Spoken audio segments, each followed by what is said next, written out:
Christians. This is my introduction to a short series of posts that I have titled, Make Egypt Great Again. Make Egypt Great Again.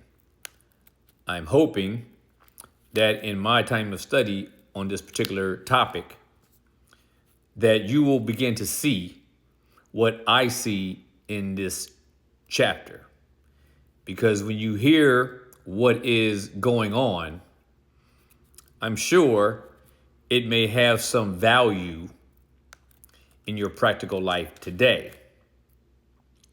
That being said, in Exodus 1, it begins by laying out the names of all the people who left Israel and came to Egypt.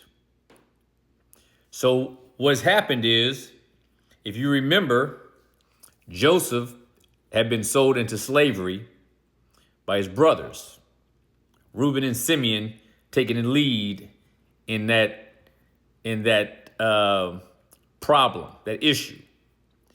And they sold Joseph into slavery, and it ended up that he would end up becoming second in command over the world's superpower.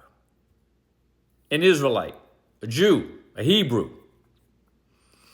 So he ends up basically running all of Egypt. All of his policies put in place, and his relationship, for all intents and purposes, with the Pharaoh was a quality one. These men were friends, and they basically, at the behest of Pharaoh himself, they ruled the throne together. They ruled it together. Joseph was a man in which God's wisdom drove him. Joseph was also a man that God had used to go ahead of the people of Israel and to be able to accommodate what their future needs would end up being. And you will find that he says that all these things Joseph acknowledged, they were done by God with a specific design in mind, which was to preserve Israel, to preserve the Hebrew nation. And Joseph would end up being the man who was instrumental in doing that.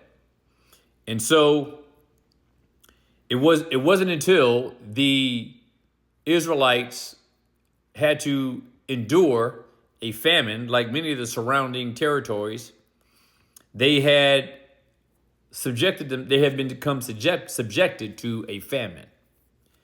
But because of the wisdom of Joseph and the wisdom of Pharaoh to allow Joseph to oversee resolution, to provide people with rationed food during this famine, Joseph was also able to do this for his own family.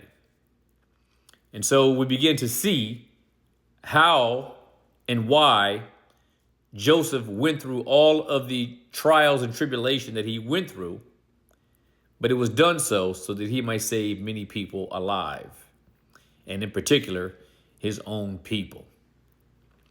So as we get to Exodus 1, we begin to find out what happens after the Pharaoh that ruled over Joseph, when he died, when Joseph died, and when all the generation that then was alive. We begin to see what happens to Egypt and Israel in Egypt after that happens.